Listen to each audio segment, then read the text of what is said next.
Hello my friends, आज फिर से आपका स्वागत है मेरे इस यूट्यूब चैनल पर। आज जो नई वीडियो मैं लेकर आया हूँ वो वीडियो डायरिया और दस्त के ऊपर है। ये वीडियो जो डायरिया दस्त है आजकल के मौसम में ज़्यादा होता है, तो मैं इसके बारे में आपको जो जानकारी दूंगा वो आप ध्यान से देखिए और मेरे इस YouTube चैनल को सब्सक्राइब करिए और इसको लाइक भी करिए। आइए इस डायरिया और दस्त के बारे में जानते हैं। ये कैसे होता है, इसके क्या क्या लक्षण हैं और इसकी क्या क्या चिकित्सा है। ये जो दस्त हैं जो छोटे छोटे बच्चों को लगते हैं, ये डाइट की वजह से लगते हैं। जो हम खुराक देते हैं, जो हम आहार देते हैं या फीड देते हैं, उसकी वजह से लगते हैं। जैसे बच्चा पैदा होता है तो अगर माँ का दूध चलता रहता है तो उसमें बच्चे का इम्यून सिस्टम ठीक रहता है, तो उसको डायरिया या दस्त होने के बहुत कम चांस होते हैं। तो जब हम ये कर लेते हैं कि बच्चों को ऊपर वाला दूध लगा देते हैं, जैसे गाय का दूध है या कोई भी दूध ऊपर वाला लगाते हैं, तो कई बार बच्चों का पेट का जो स्ट्रक्चर है वो कमज़ोर होता है, तो इसलिए दूध का सही पाचन नहीं होता।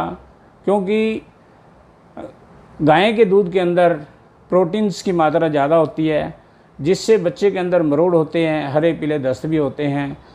दूसरा, बच्चे को जो दस्त लगते हैं वो इन्फेक्शन से होते हैं। इन्फेक्शन भी कई बार हो जाता है। तो बच्चा जैसे जैसे बड़ा होता है, 6 महीने से ऊपर होता है, तो बच्चा जब दांत निकलने के उसमें आता है, दांत निकालने पर, तो बच्चा कोई भी चीज़ मुंह में डाल लेता है पकड़ के। जो हाथ में आ जाए मुंह में डालता है, मुंह में उसके जब डालता है कोई भी चीज़ तो उसको इन्फेक्शन हो जाता है। कई बार बच्चों के टॉन्सिल्स, गले ख़राब हो जाते हैं, तो गले की वजह से भी बच्चे को इन्फेक्शन हो जाता है। वो इन्फेक्शन पेट में चला जाता है और उससे दस्त लग जाते हैं। कई बार ऐसे होता है बच्चों को दस्त तो लगते हैं इस एज के अंदर, क्योंकि दस्त दांत के लगते हैं वो बिल्कुल थोड़े थोड़े दस्त लगते हैं। तो जो इन्फेक्शन के दस्त होते हैं वो इतने, आजकल के जुलाई अगस्त सितंबर के महीने में इतने दस्त लगते हैं जिससे इन्फेक्शन से पानी भी ख़त्म हो जाता है, डिहाइड्रेशन तक हो जाता है। तो हम जानते हैं इसमें हमें क्या करना चाहिए, क्या चिकित्सा करनी चाहिए। एक तो बच्चे को शुरू से ही पानी, जैसे 6 महीने तक तो बच्चा माँ का अगर दूध पीता है तो उसको पानी की आवश्यकता नहीं पड़ती। 6 महीने के अगर उसको बाहर का दूध लगा हुआ है तो उसको आप थोड़ा थोड़ा पानी पिला सकते हैं। 6 महीने के बाद थोड़ा सा चावल का मांड आप बना लें, वो दे सकते हैं, या मूंग की दाल का पानी दे सकते हैं, या सेब का फल निकाल के सेब का रस निकाल के दे सकते हैं। तो ऐसे में पानी की कमी मत होने दो बच्चे को। पानी की कमी नहीं होगी तो बच्चा ज़्यादा सुस्त नहीं होगा। तो इसमें कुछ मेडिसिन भी हम देते हैं, जैसे आयुर्वेदिक मेडिसिन होती है, एक लज्जावूल जड़ी बूटी होती है, कुटजा जड़ी बूटी होती है, तो एक लोदर भी होती है। तो इनका हम काढ़ा बना करके दे सकते हैं। लज्जा मूल भी आती है, उसका भी मिला के काढ़ा बना सकते हैं।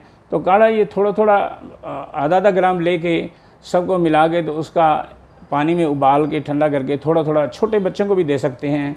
तो बड़ों को तो आप 1-1 चम्मच दे सकते हैं, छोटे बच्चों को 10-10, 15-15 बूंद दे सकते हैं। ऐसे हमारी आयुर्वेदिक कंपनियां भी कुछ डेस्ट्रोल वगैरह बनाती हैं। डायरियल सिरप भी आता है, तो कई कंपनियों के ऐसे सिरप आते हैं जो हम दे सकते हैं।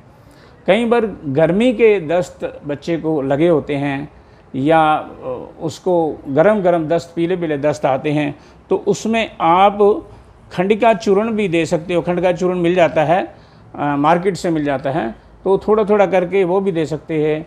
जहर मोरा खताई मिलती है, जहर मोरा खताई ये पंसारी से मिल जाती है, तो उसको भी थोड़ा थोड़ा करके आप बच्चे को चटा सकते हैं, जिससे बच्चे के दस्त बहुत जल्दी ठीक हो जाते हैं। बाकी आजकल आधुनिक दवाइयों के अंदर आप बहुत ज़्यादा कोई डिहाइड्रेशन होने का चांस है तो उसको इंजेक्शन वैक्शन मिकासिन वगैरह दे सकते हैं या एडमिट करा सकते हैं। किसी क्वालिफाइड डॉक्टर को भी दिखा सकते हैं। तो उसका पानी डिहाइड्रेशन ना होने दें उसको, तो सबसे बढ़िया रहेगा। थैंक यू, धन्यवाद।